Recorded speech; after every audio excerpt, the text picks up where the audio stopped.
Maybe let's start out by describing where we are today. So we are in the office at Row Brewing. We are a craft beer manufacturer. We mostly do packaged products.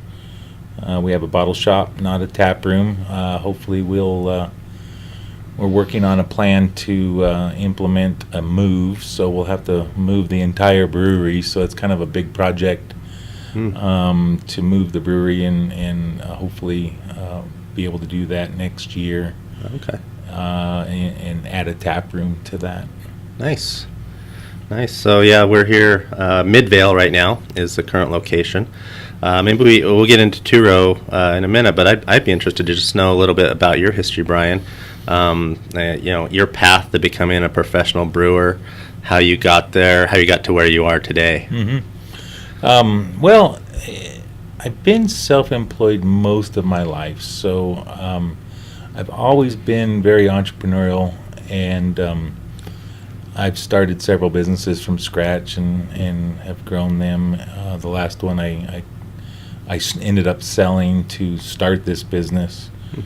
And on the beer side of things, it really started, a lot like a lot of professional brewers, where home brewing kind of gets you started, and I wanted to, it was my first, batch of beer was a lot of fun. It was one of those things where you're like, wow, I made beer. Right. And then, how many years ago was that? That was probably 8 or 9 years ago. Oh, okay.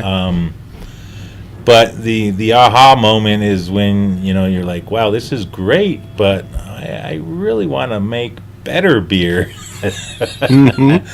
And so as soon as I realized that, that's where really the quest started. And being self-employed, I spent a lot of my time that I should have been working teaching myself beer making. And not just teaching myself, but I would take classes. One in particular that was extremely memorable out at Oregon State. Okay. They've got a whole brewing program out there, but what they did was they had an online class that was 4 months of home studies, and then we spent a week at Oregon State using all the lab equipment and all the quality assurance equipment. We did all the hands-on stuff in 7 days. Wow. And so it was really awesome. And then I've done some other classes in other states too, but that was really the big one for me. So before you got this beer kit, I remember I was researching, and your wife Dee Dee, who is also a big part of this operation. It was a Christmas present, is that correct? Yes. Okay. Yeah, it was just a simple little beer kit for Christmas. Yeah. And before that, you really didn't have any. I mean, you drank beer, I'm assuming. Yep. But you didn't really have any interest in making it until you got that? We've loved craft beer. We at our wedding 24 years ago, we served a keg of it was Wasatch's raspberry wheat. That was really big at the time. That was not long after Wasatch started business. Right. And so we've been craft beer connoisseurs for a long time. Yeah. And but making it yourself was I had heard stories of people making beer at home, and I've got this poker group, a bunch of friends. We've been playing together for 20 years, and some of those guys were home brewers. Okay. And they would bring their home brew, and this was before I ever made any of it, and I was always squirmish.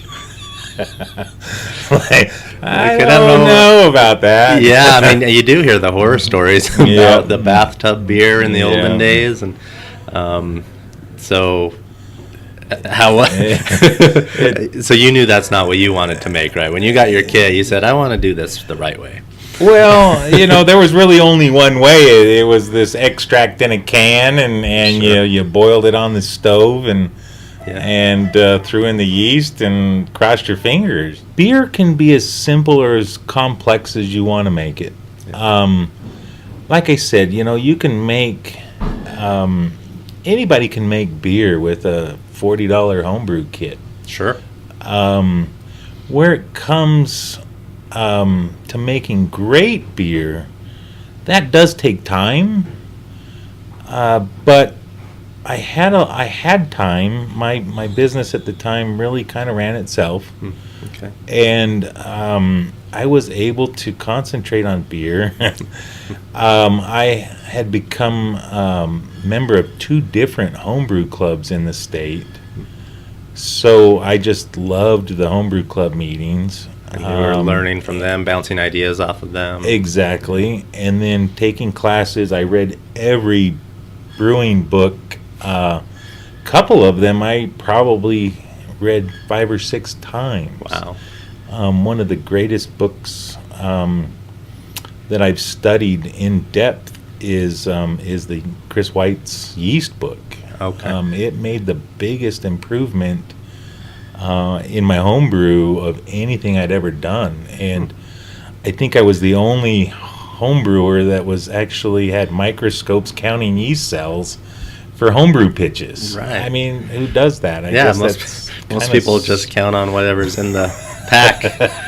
Should be enough, or make a starter, and then that's enough. And yeah, you never know. And it really isn't, though. Yeah. From what I learned, those homebrew pitches, you really need to prop them. You need to do the yeast starters. And I guess in the professional world, I call them yeast props, but in homebrewing terms, we use the term yeast starter. And the yeast that we just got from my yeast this morning, that's going to get propped in a big tank. Okay. And then we'll repitch that into even a bigger tank. So. Yeah, so it sounds like you were really into the science and the chemistry behind brewing. Yeah. Is that, you find that with a lot of the people you talk to in the beer world, is that kind of normal, or are you a little bit more? So I'm not going to say I'm elevated. It depends on who you're comparing me to. The big brewers, they've been doing it a long time, and they do it in greater detail than I can do it. A lot of it comes down to equipment. Some of the equipment that's on my wish list can be $20,000-$30,000 a piece, and so we're implementing some lab equipment and things as we can. Other resources is friends from other brewers. Occasionally, I won't mention any names because they could get in trouble for it, but occasionally we're capable of using their equipment Sure. and borrow some of their equipment and bring it here to do some of the tests that we need to do. And we learn from that. We take a lot of notes and we learn from it, so we can be on their level without spending all that money on equipment. And hopefully soon we'll be able to start adding more and more pieces of that puzzle. Okay. Because the reality is you can make beer, but to make it consistently great takes a lot of effort. There is more science involved. There's some microbiology involved. There's water chemistry that we have to deal with. Yeah. And people ask all the time, how do you make such great beer? What's the secret to making great beer? And there's no one. I've said this a number of times. In my opinion, there's no one thing that says, aha, you make great beer. I explain it as, we have 100 things to do to make beer, and the bigger percentage of that, if we can get all 100 dead on, the beer will turn out great. Right. And so some people strive for 70 out of 100. Some people strive for 80 out of 100. We would love to do, everything perfect every time. That is very difficult to do without hundreds of thousands of dollars in lab equipment. So, yeah. Yeah. So you do the best with what's available to you. Exactly. Yeah, There perfect. were some things that, when we started, there was some shortcuts that we did not want to take, and one was with our water. So we spent a lot of extra money on a big RO system to be able to add the minerals back, to be able to strip the water, the city water, of everything, all the bicarbonates, all the minerals, the chlorine, everything comes out of our water. Okay. And then we can build that water back as we see fit for the beer that we're actually making. And that goes a long way. So there were some things that we did, some corners we just weren't going to cut, Yeah. right, even at the beginning. Even at our small size, most breweries that start with a 90-barrel brew system or 90-gallon brew system don't spend that kind of money on some of that equipment. But, Okay. So That's what you started at? Exactly. That was your and what are you at now as far as production? Yeah, no, well, so we've done some big upgrades. Oh, yeah. From that, we went from a 3-barrel brew house to a 7-barrel brew house. Okay. We're now doing, but we can stretch that to 10-barrel batches. Oh. So we're doing double batches now into 20-barrel fermenters. Wow. And then some of the limited release beers we'll do it in a 7-barrel batches. In case it doesn't turn out perfect. Sure. Which Yeah. we've been pretty lucky. We between Wendell and I, Wendell's kind of taken over brewing. His attention to detail is just incredible. Oh. And so between the two of us, I think we're able to write recipes that we're confident enough without doing small test batches. Okay. We're confident enough now in our recipe generation that we can just do a larger 7-barrel batch.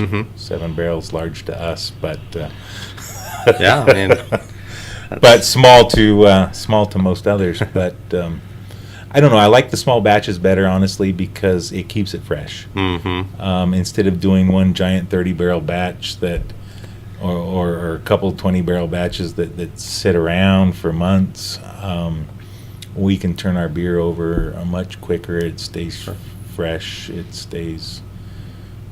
We can tweak it if we need to quicker. Right, Those types of things. no, that makes a lot of sense. But we used to, going back to home brewing. Oh yeah. I used to send a lot of beer out to competitions, and this is kind of where I figured that I could probably hang with the professionals. And each time I would send, in fact, my very first competition was the national homebrew competition. Oh, was it? Okay. And we sent 6 or 8 beers out to that competition, and I was hoping for one place, like 1 third place, 1 second, just anything, any kind of acknowledgement. And I ended up getting 4 medals. Wow. Right off the bat on my very first homebrew competition, and 2 were first place, 2 were third place. Oh wow. And so That's amazing. that, I think, was the hook. I think that was one of the hooks, anyways, that kind of reeled me into this industry. Yeah. And so I did that for a number of years, sending out beers to competitions. Okay. And I started understanding my beer more and more as time went on. And originally we would send out for these competitions to get the feedback, to see what these judges would say about our beer. Sure. And after a while, it got to the point where I knew my beer so well, I started getting feedback that made no sense. Feedback that wasn't helpful, feedback that I knew was actually wrong due to my manufacturing process that they didn't know. They just were doing it off of taste.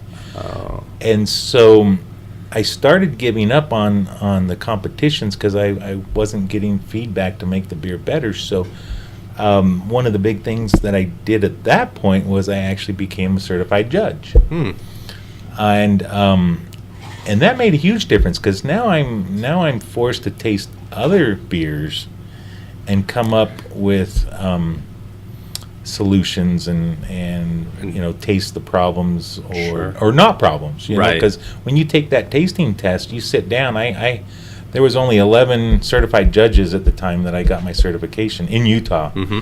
It's an incredible test, because they can give you homebrew, they can give you commercial beer, they can give you flawed homebrew, they can tell you it's this style when it's really that style, and you need to be able to pick up on it just from taste. You have 15 minutes on each beer, and every 15 minutes they throw a new one at you, and so you've got to do it. You've got to be precise. You've got to know your style categories very well. You've got to be able to pick out any off flavors, Right. And so it was probably one of the hardest tests I had ever done, and ended up passing it, and became a judge, and that really helped, because now I started going to these judging sessions, and I'm able to taste other beer with other professionals, and I'm really able to fine tune my palate. Okay. And since then, I've been able to even fine tune my palate.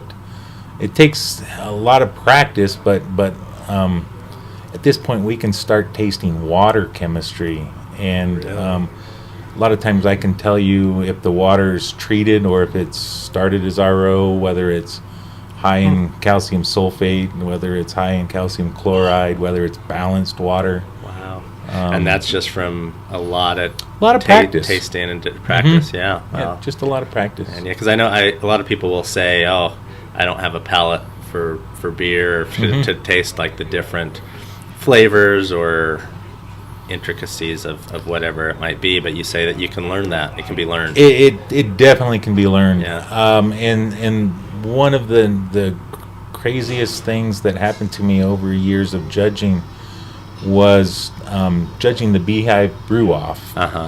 And 3 years in a row, I got paired up with a really, really good brewer. His name is Kevin Ely.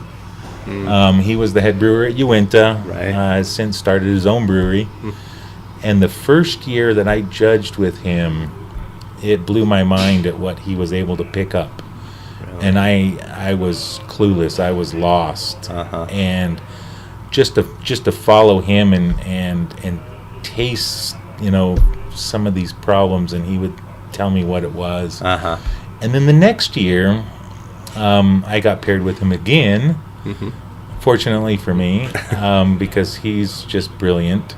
Yeah. Lots of experience, and I found myself kind of keeping up, being able to pick out some flaws, and I had some assessments that he agreed with, and vice versa. So he was a great mentor. And then the third year that I was paired with him, I actually picked up on a flaw that he didn't get right off the bat. Oh wow.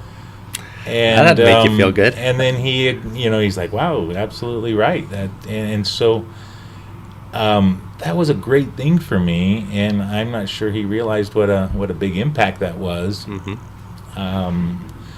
But it kind of showed me over a two or 3 year period how my palate had developed, and how practice can really make a big deal. Yeah. Well, that's really interesting. And it makes me think, just as some of the people I've talked to over the last little while, the camaraderie and the collaborative nature between beer people in Utah just seems like it's that's a characteristic of what's happening in Utah beer right now, where everybody's working together, helping each other. Is that what you're seeing as well? I'm seeing a lot of it as well, yeah. And from the business side of things, I can see the competitiveness between owners, but the brewers are all a little different, and I've got the ability to be both the brewer and the owner, and so I see all aspects of it, but there's a lot of camaraderie going on, and we do all want to help each other, because the reality is we're not just competing against each other, we're competing against cider. We're competing against wine and whiskey and in other states, and they're now competing with cannabis. And so if the beer overall is good, you're going to keep people drinking beer. Mm-hmm. And if you keep it interesting and mix it up and help each other do the same,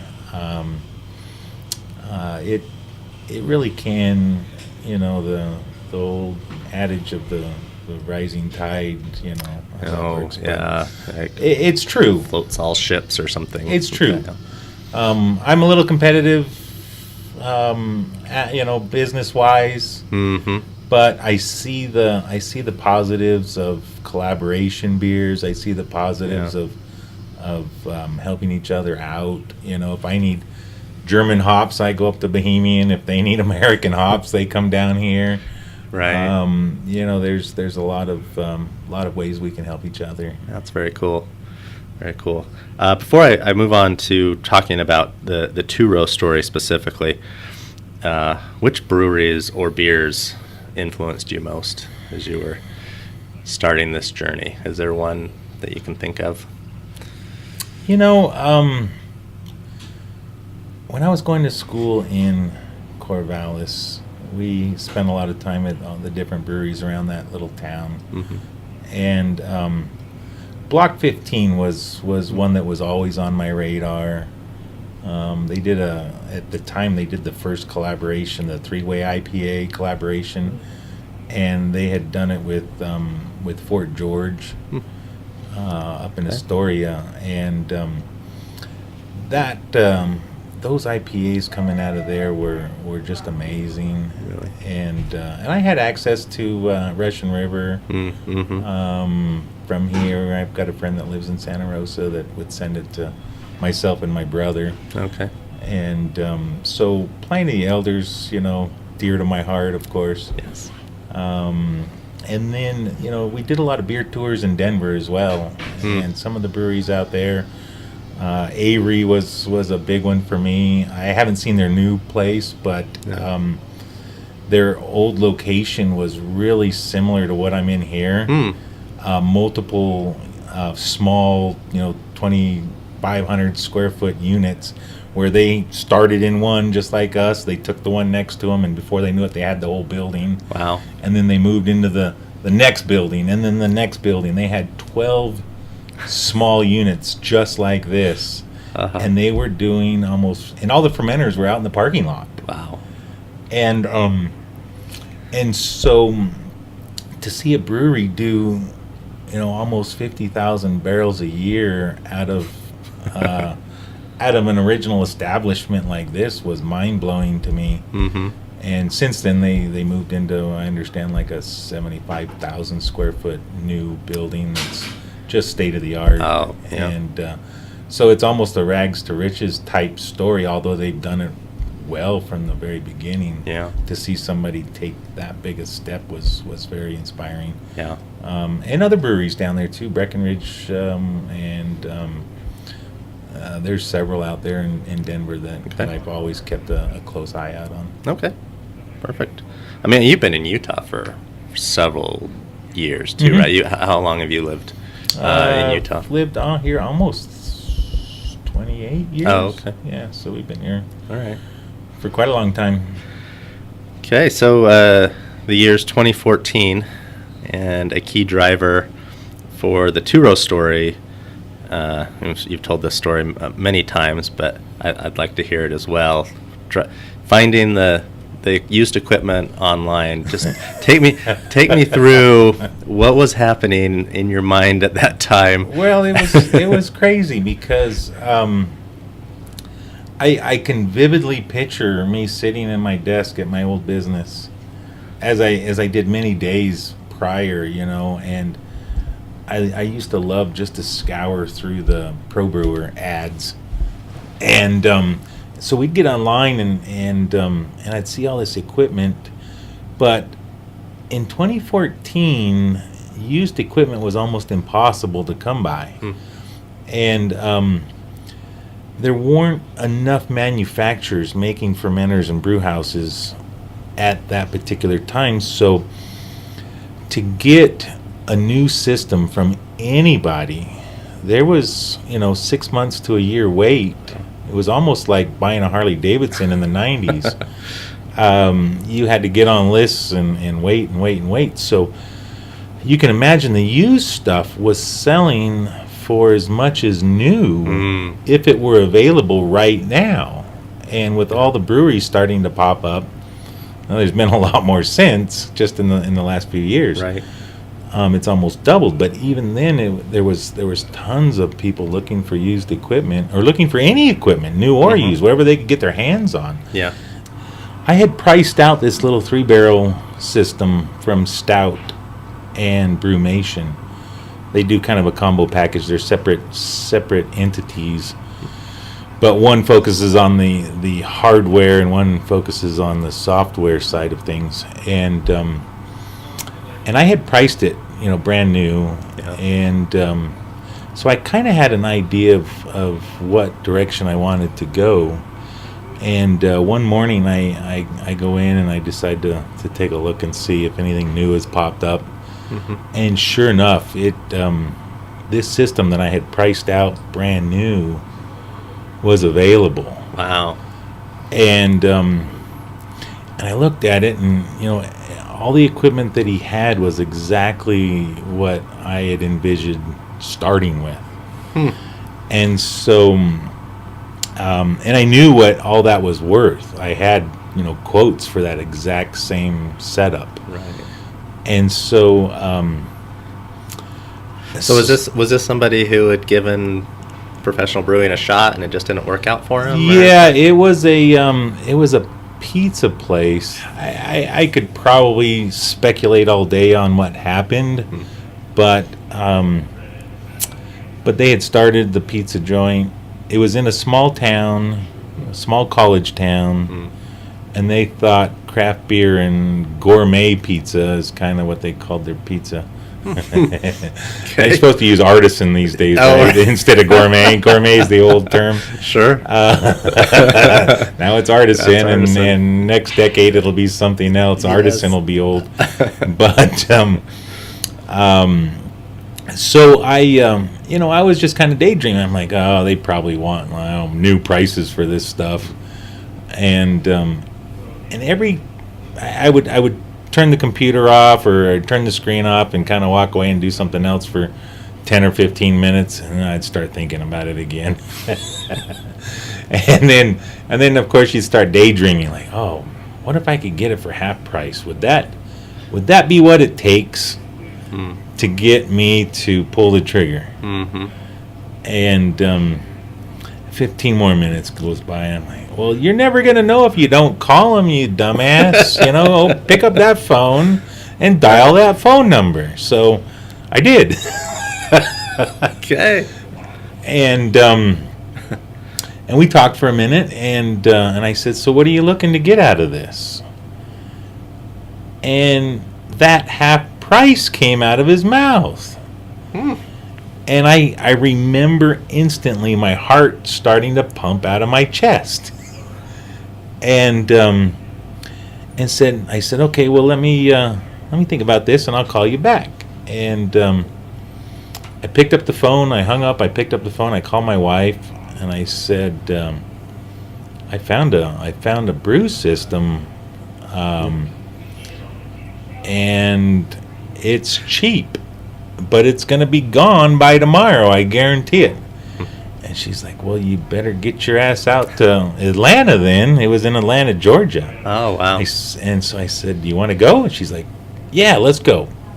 So I called him back, and I told him I was going to buy it. He wanted 10% down, and no, 20% down. And so that was kind of a letdown because I've always heard of these scams, that are these deals that are too good to be true. Just wire me the money, right? And then it doesn't exist, and it's on the other side of the country. So I told him my concerns. I said, look, I know you're getting a lot of calls for this, but you're probably getting a lot of calls from home brewers that don't have the money right now that might give you a down payment and tie it up, tie your other 80% up for who knows how long. So I convinced him that I had the money and that I was going to bring a check with me, and he would get it, and that I was on my way. He says, "You're from where? Utah?" I said, "Yeah." He's like, "Isn't that on the other side of the world?" I said, "Well, no, not quite, but there's a plane that leaves in 2 hours. So if you agree to it, I'll be on that plane and I'll be there in the morning." Mm-hmm. And so I convinced him that that he would get all of his money a lot quicker. I could sense not so much desperation, but maybe some urgency for him getting that money. Right. And so I convinced him that he was going to get it faster if he held everybody else off and didn't take a down payment, and I would be there really quick. So sure enough, we jumped on that plane 2 hours later. We had just enough time to pack and get up and get through security. The kids were both in school, so we left some cash stashed around the house. Left a message. Fend for yourselves, kids. Called the school, left a message that we were going to be out of town. We'd be back in a few days, and you guys will be fine. Well, that couple of days turned into a week because we got out there, and sure enough, it was all intact. There was still beer in the system, and I had found a lien on it though, so we went to his bank. He's like, "Oh, there's no lien on it." I'm like, "Yeah, there is. Take a look." I looked it up. Yeah. And so we went to his bank, and he had to pay the bank down. I think he wanted all the money, but he had to pay the bank down there on the spot for them to release the lien. And it was just a crazy story. Right. So even that, I mean, you sound like you have done this before. yeah, I knew about liens, and the business aspect. This is where people that haven't done business before can get into the big trouble. Right. And there's things that you need a budget for that you just don't think about. Mm-hmm. And I can get into that later, but I'll finish this story about the brew house, but this is probably the most detail I've given on the trip. Yeah, this is great. So so we get out there and we make the deal. I give him the money, and he says, "Okay, great. I'll see you tomorrow." And he took the money, and this was Friday, and so we spent the evening at his bar drinking his beer. And the bartenders, they were all college gals that were going to school there in the town. Uh-huh. And they're like, "Well, you're from Utah. What are you doing out here?" So we came out. You're like, "Oh, we're buying the brew equipment." Yeah. And all three of them had this wide-eyed look of, "Oh shit." They didn't know they were going to be out of jobs or what? And they had that look, and I'm like, "Well, but I don't know that anything's going to happen," because I saw the look, and I was like, "Oh my goodness!" So I just let them know they were getting potentially laid off, but I didn't know for sure if they were, But they knew the place was struggling. Yeah, and they probably knew way better than I did, and so. The next day was Saturday, and I couldn't get a hold of the owners after I'd given them the money. So we hung close, and then finally, like all day, I was a little bit panicked. And then Sunday came around, and Sunday morning they told their staff that was their last day. Oh. And they threw a big party there. They wanted to spend the weekend selling as much of the beer that was in the tanks before he. So they basically says, "Hey, anything in the brewery is pretty much fair game." But I was required to tear it all down. I had no tools, no equipment. So we went and bought some tools. We went and bought some cutters and kind of just went to town on this brewery, tearing everything out. We hired a company to help us lift stuff up into the box van that we rented. We had to drive 5 hours just to get a box van because it was the end of the month, and all the box vans in every town around us was booked. And how much equipment are we talking here? Like We're tanks talking and- 6 fermenters, 2 bright tanks, glycol chiller, the brew house with all the electronic controls. It was all electric operated. It was pretty much everything complete. Wow. And but we had to find a way to tear it down and get it into a truck, and that's the hard part. And so it took several days to do that. Now, almost a week has passed, and the kids have never been left home alone before. How old were they at this point? One was 16, I believe, just driving. Oh, And the other, I think, was 13. okay. And overnight, one night was the most we'd ever, if that. I don't think we'd And ever so really you're gone a left week, them. and they're starting to think, "Oh my gosh, did my parents just abandon us?" So we finally got everything in the box van, and started across the country. And we had both decided that we left the kids alone way too long, and so we stopped in Nashville, dropped my wife off, and she flew back while I kind of drove the truck the rest of the way. But before we got to Nashville, we ended up going through Alabama, and literally drove through a hurricane. It was raining so hard sideways that I was getting wet in the driver's seat of the truck.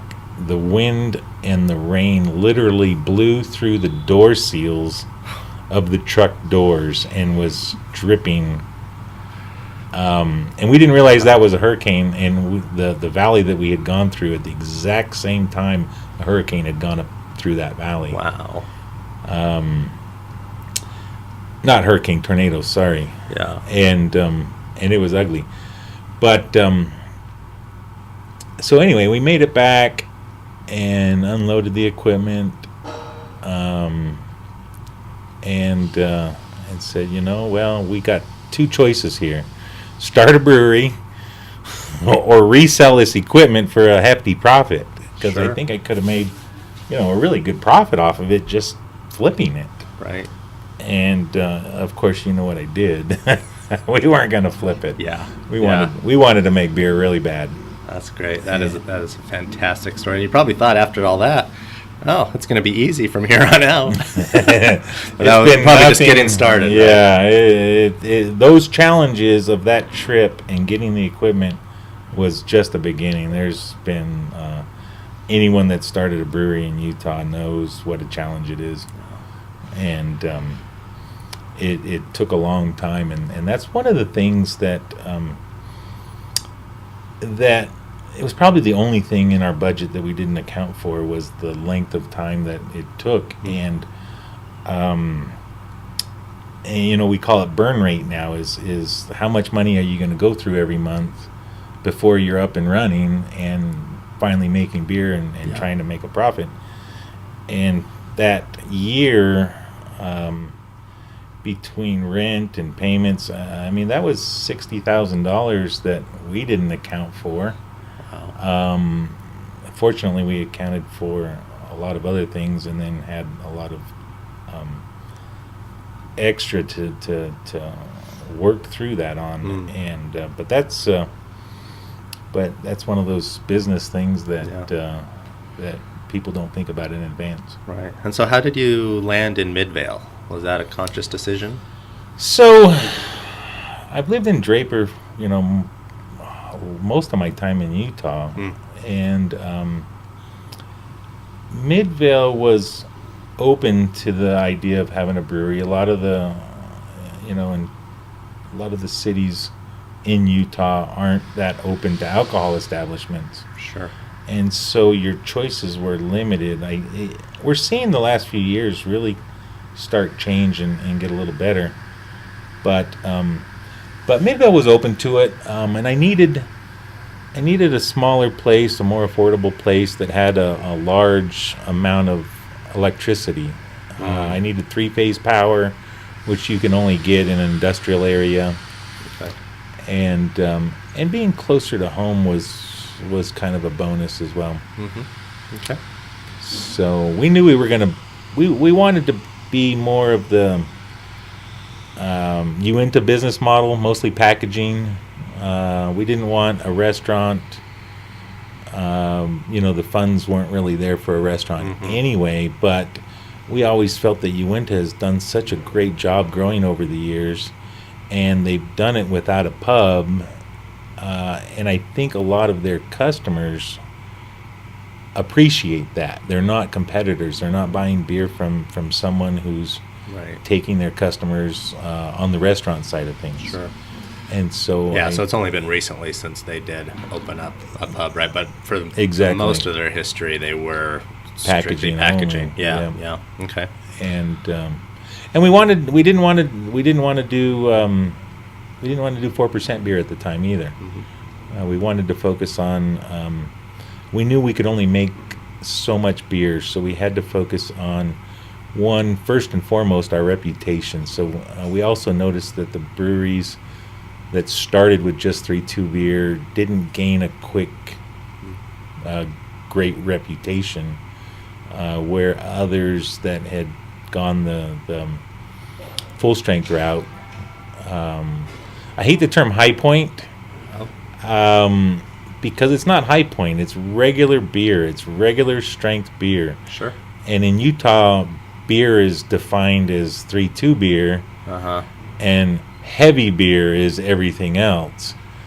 And they've got it all wrong, because it should be regular beer and watery beer. That's right. But since we've already got this distinguishing separation, for people to understand what you're talking about, you almost got to still use the same terminology. Sure. I try not to use high point, but I'll try and use full strength, regular strength.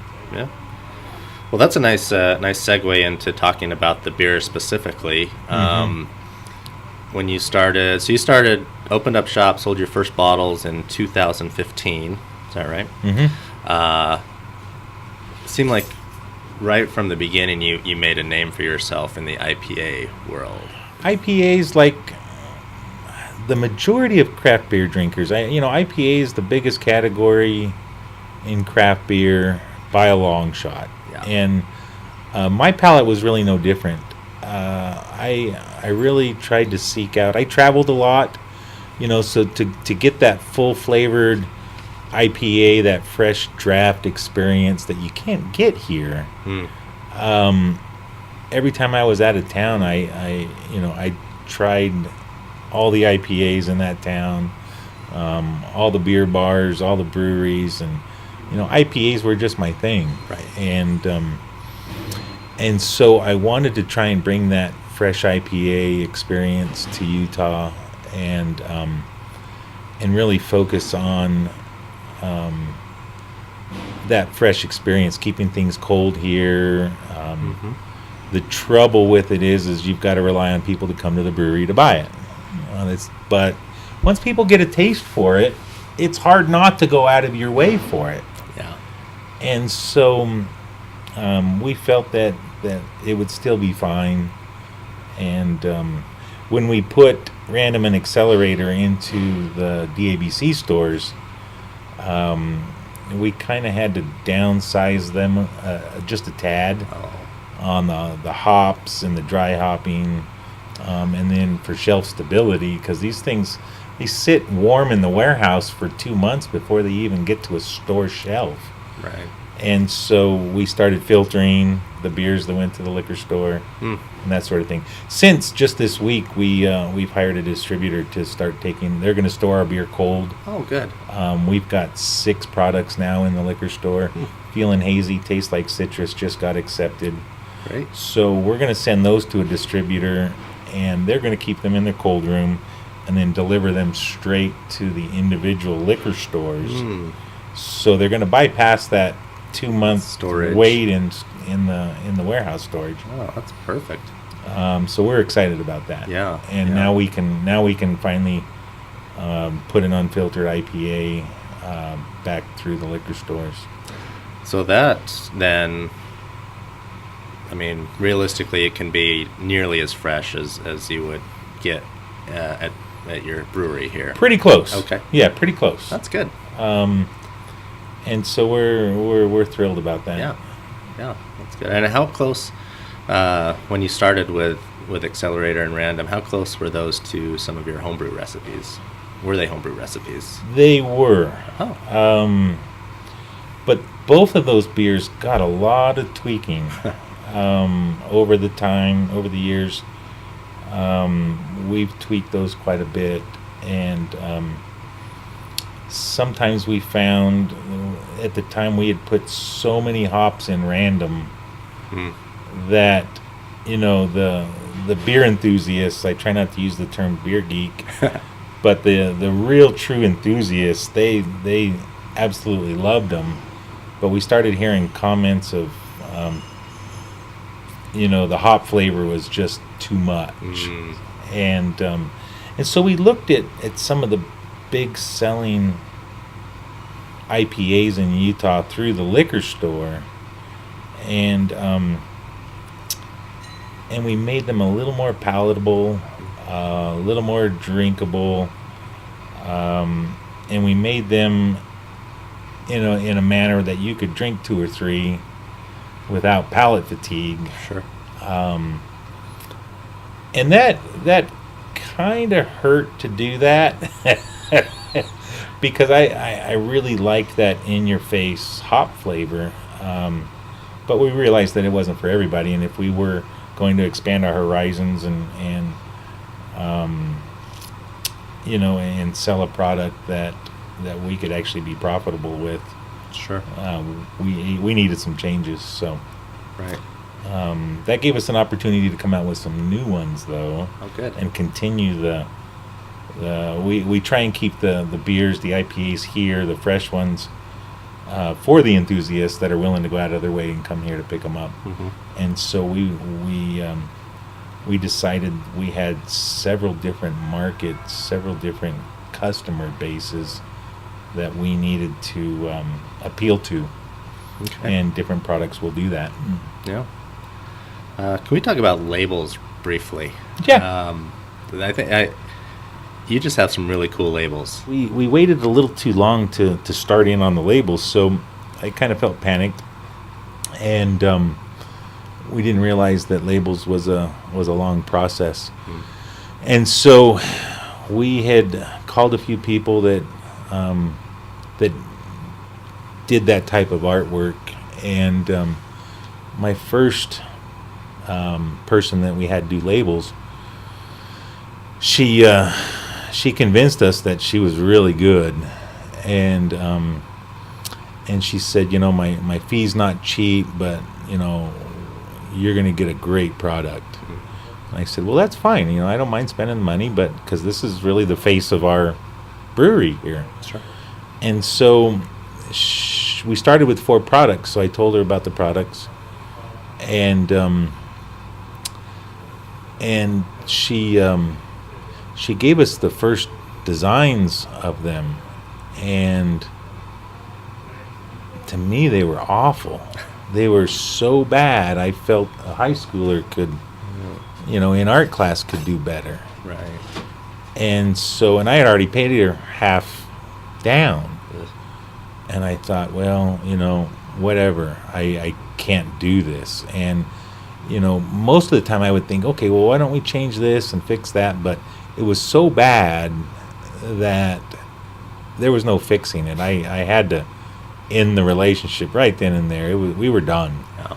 It was that terrible. And so I called her and I said, we're going to part ways. This isn't going to work for me. And I left her crying over it. I felt pretty bad, but I had to do what I had to do. And so we didn't have much time left. And one of my wife's friends, she says, well, let's, we showed them to her, and she says, I used to do this kind of thing. Do you want me to give it a shot? And we said, yeah, please, because we don't have a lot of time. and she did a great job. Our first 4 labels that we actually used were pretty good. They got us going, but I knew that she didn't have time to continue doing them, and I wanted something even better.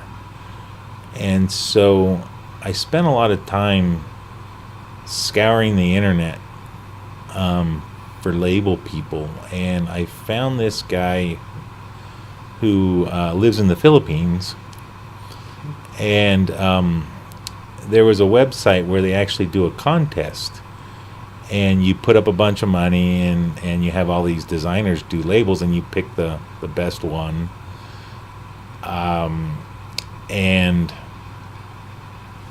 then after they got the money from that design, and I'm thinking, well, what about these other 10 or 15 other designers? They get nothing?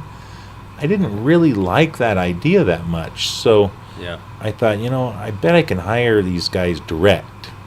So I started looking at the contest winners, the ones that did lots of beer labels and won the contest often.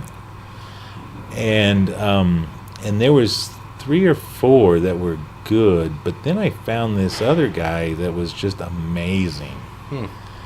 And I noticed he actually had done some of Talisman's labels as well. So I called them and I said, "What do you think about this guy? I can just hire him direct." And they're like, "Oh yeah, he's great."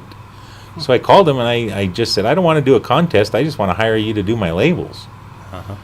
And he said, "I'd love to." And his prices were super reasonable.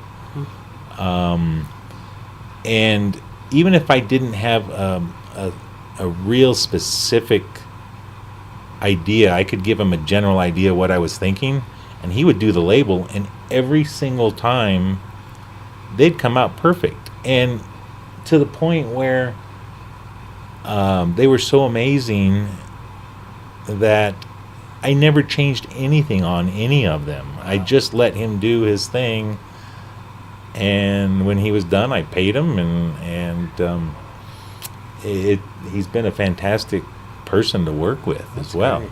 And did you say he's in the Philippines? He's in the Philippines. Wow. He's got family in San Diego, so he's been out here before. That's cool. But he's it's a little difficult to work with because we're on opposite time zones. Sure. So we can talk or Skype, at the end of my day is the beginning of his day, and at the beginning of my day is the end of his day. Yeah. So we've got to do it in one of those 2 times. Yeah.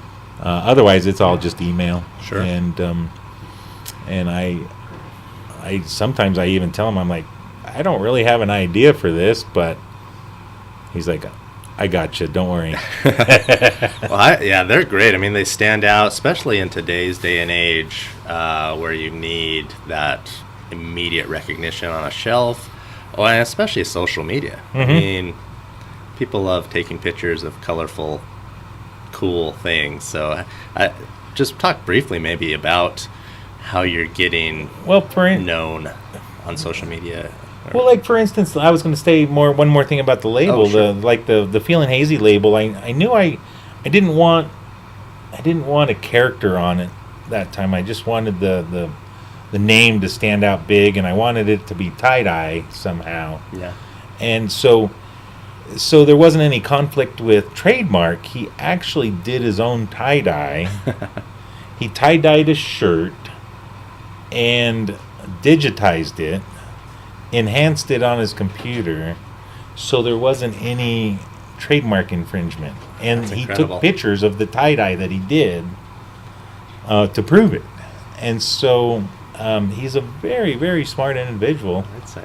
And but social media, so and the reason I ask about social media is just because I think you seem to have a pretty good handle on it, especially with your email list too, letting people know when new beers are available. Just maybe talk a little bit about that. It just kind of evolved. I personally didn't even have a Facebook account. I was one of those people. It's like, it's not a it's none of anybody's business what I'm doing. Right. But I had to learn Facebook for business because I knew how important that was. And my wife knew Instagram, and we kind of winged it with Twitter. Yeah.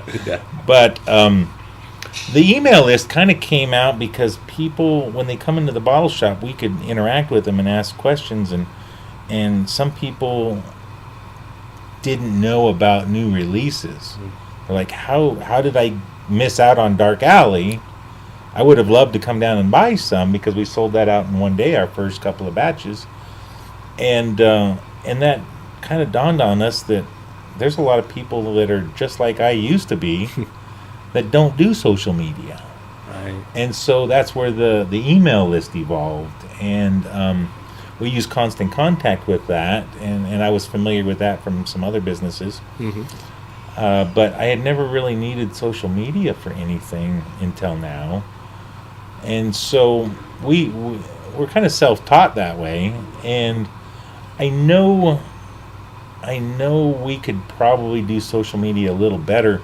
But one of my big things is I see these breweries posting stuff on a daily basis, sometimes multiple times a day.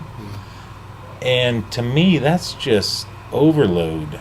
And so we came up with this term, and it's a real thing. It just social media fatigue. We try not, to do more than one a week or one every couple of weeks. Gotcha. And we try and make the content interesting and useful, not just a 12-day countdown to a new beer release. I'm like, I can brew a beer in 12 days and throw it on the shelf. So we that's what we do. We make a new beer, we throw it on the shelf, we announce that we've got it, come down and get it. We try not to hype it up to a point where come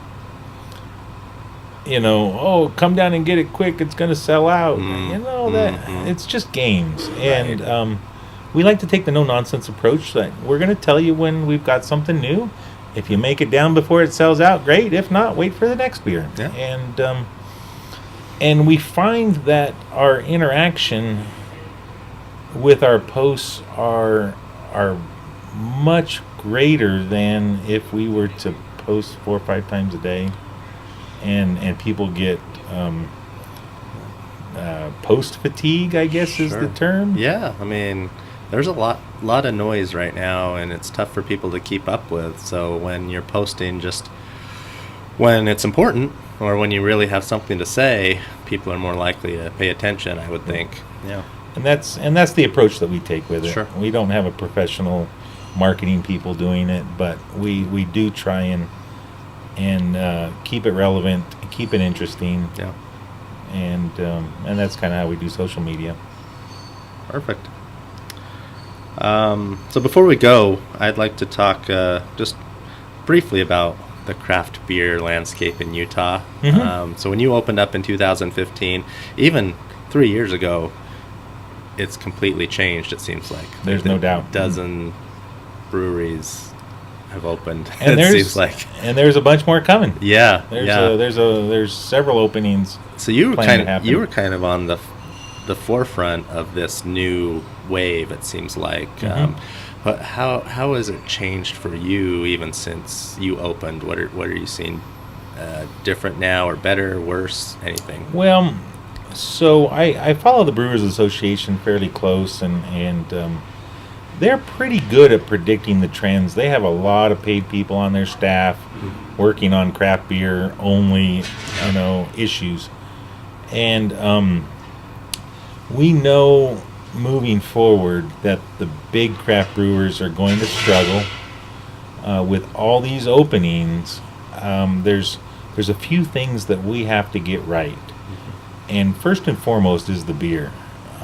Quality control, quality assurance is going to be huge. With a crowded landscape, I don't think we're crowded in Utah yet, but I think we're going to get there. Okay. And so my thoughts on it are, our beer needs to be quality. It's got to be consistent. We're working on that. And it has to be what people want. It's got to be great, not just good, but it's got to be great. And so we're focused on that. The other part of the landscape is tap room. The little tap rooms are really where the growth is going to happen. Okay. And so we're working on funds and funding to be able to move out and do a tap room. Okay.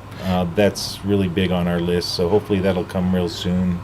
And when you say growth, is that just because people can come in and taste the product? Yep. And before It kind of gives you an identity. Okay. You can, you can do events. Sure.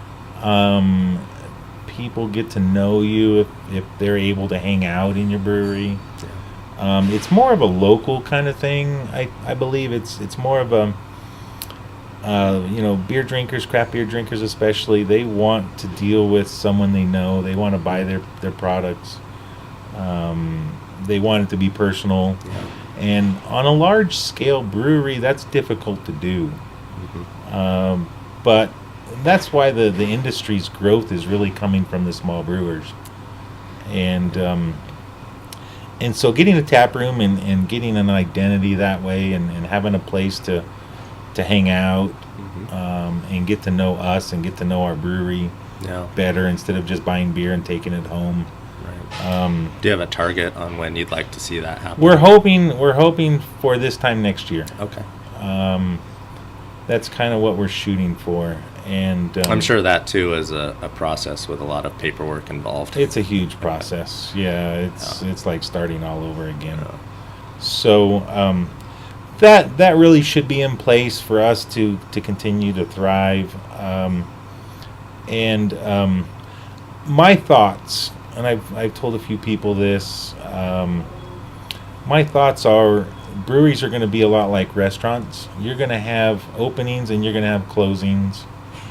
We're going to, good restaurants that do things well, that run a well-rounded business and deliver a good product. Those restaurants always flourish. They always do well. They always make money.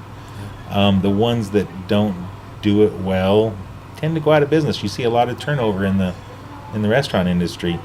And as the brewery industry gets more and more crowded, I believe you're going to start seeing breweries become more like restaurants, more turnover. The good ones will always do well. Mm-hmm. The good ones in good locations with quality products will continue to thrive. Right. But the ones that don't, they'll be like restaurants where they may not be around next year. Sure. And you'll probably start seeing more and more of that. Okay. What beer that people can get right now of yours are you most proud of? Right now, Chasing Haze is our newest one. I seem to always be most proud of the newest one that sells well. Sure.